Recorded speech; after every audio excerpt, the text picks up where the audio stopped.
Praise lord. దేవుని నామంలో వందనాలు చెల్లిస్తున్నాను.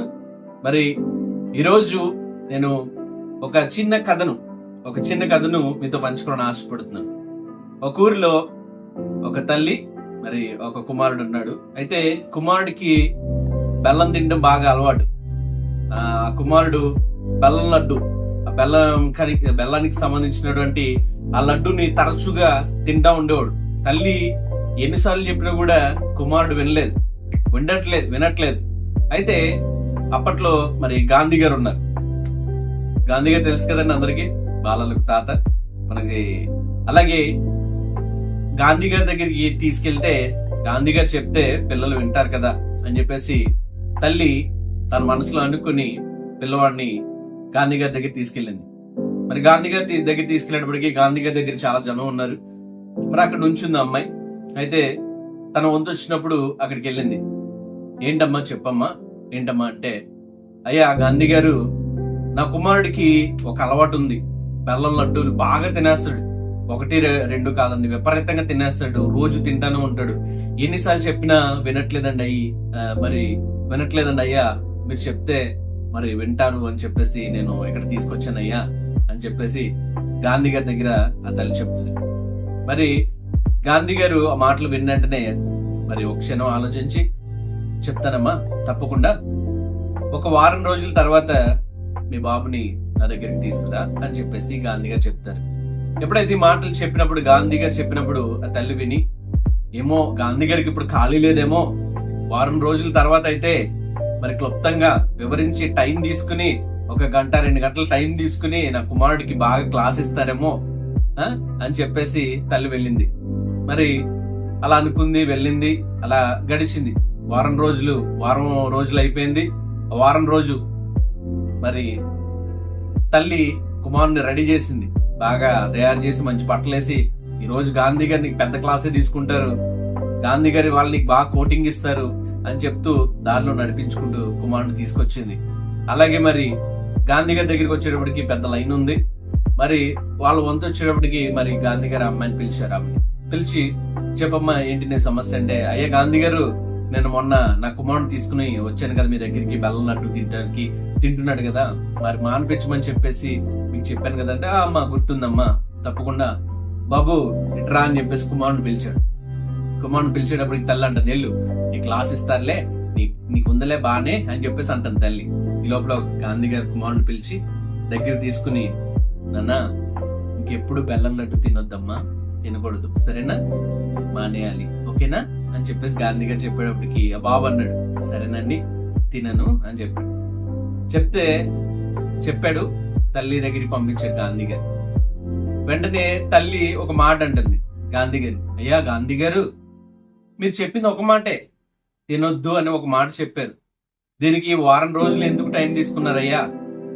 వారం రోజులు ఎందుకు టైం తీసుకున్నారు? కొంచెం నాకు అర్థం కాలేదండి అయ్యా అని చెప్పేసి అడిగినప్పుడు, అమ్మా నువ్వు అన్నది నీ సందేహం నిజమే. వారం రోజులు నేను ఎందుకు టైం తీసుకున్నాను ఆ మాట చెప్పడానికంటే, ఎందుకంటే నువ్వు ఎప్పుడైతే మీ అబ్బాయిని తీసుకొచ్చా చూడు, అంతకు ముందు నేను బెల్లం లడ్డు తిన్నానమ్మా. ఈ బెల్లం లడ్డు తినే అలవాటు మీ అబ్బాయి అంతా నాకు లేకపోయినా ఎంతో కొంత నాకు కూడా అలవాటు ఉంది. బెల్లం లడ్డు అంటే నాకు కూడా ఇష్టమే. మరి మీ అబ్బాయి దగ్గర నన్ను తీసుకొచ్చావు, నేను ఆ లడ్డు తింటూ మీ అబ్బాయికి తినొద్దని నేను చెప్పలేను కదా.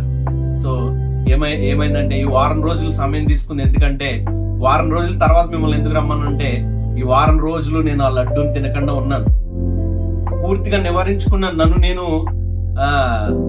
సెట్ చేసుకున్నాను, ఆ లడ్డు ఇంకెప్పుడు తినకూడదు అని ఒక నిర్ణయం తీసుకున్నాను. సో ఇప్పుడు నేను ఇంకా లడ్డు తిన్ను. సో నేను ఆ లడ్డు తినకుండా ఉండడానికి నేను లడ్డు తినకుండా ఉన్నాను కాబట్టి నేను చెప్పడానికి చాలా సమర్థుడును, చెప్పడానికి నేను అర్హుడిని నమ్మి ఈ రోజు నీ కుమారుడిని నేను చెప్తున్నాను అని చెప్పేసి గాంధీ గారు చెప్పారు. ప్రియమైన వాళ్ళారా, చూసారా ఈ కథలో మీకు ఏమర్థం అవుతుంది, ఏం నీతి ఉందంటే, గాంధీ గారు ఆయన లడ్డు తింటూ ఉన్నప్పుడు ఆ తల్లి అక్కడ తీసుకొచ్చినప్పుడు ఆయన చెప్పలేదు. వారం రోజులు ఆయన మానేసినప్పుడు ఆయన చెప్పగలిగారు. ఈరోజు చాలా మంది అందరూ తల్లిదండ్రులు కావచ్చు, మరి సేవకులు కావచ్చు, ఎవరైనా చెప్పే స్థితిలో ఉంటున్నారు. కానీ వారికి వారు తమ హృదయంలో ఎలా ఉంటున్నారు అనేది సేవకులైనా లేకపోతే విశ్వాసులైనా తల్లిదండ్రులైనా ప్రతి ఒక్కరు కూడా ఆలోచించాలి. మరి ఈరోజు బైబిల్లో మరి రోమీయులకు రాసిన పత్రిక 2వ అధ్యాయం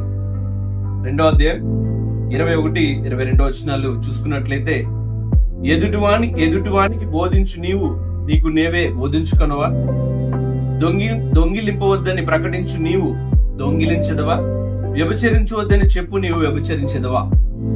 దేవుడి మాటలు మీకు ఒకసారి జ్ఞాపకం చేస్తున్నాడు ప్రియమైన వాళ్ళరా. ఎదుటివానికి బోధించు నీవు బోధించుకొనవా? ఒకవేళ నువ్వు బోధకుడు అయి ఉండొచ్చు, సేవకుడు అయి ఉండొచ్చు, లేకపోతే టీచర్ అయి ఉండొచ్చు, లేకపోతే తల్లిదండ్రులు అయి ఉండొచ్చు. నువ్వు చెప్తున్నావు కానీ నీకు నీవు కూడా మాటల్ని అన్వయించుకోవాలి, సరి చేసుకోవాలి.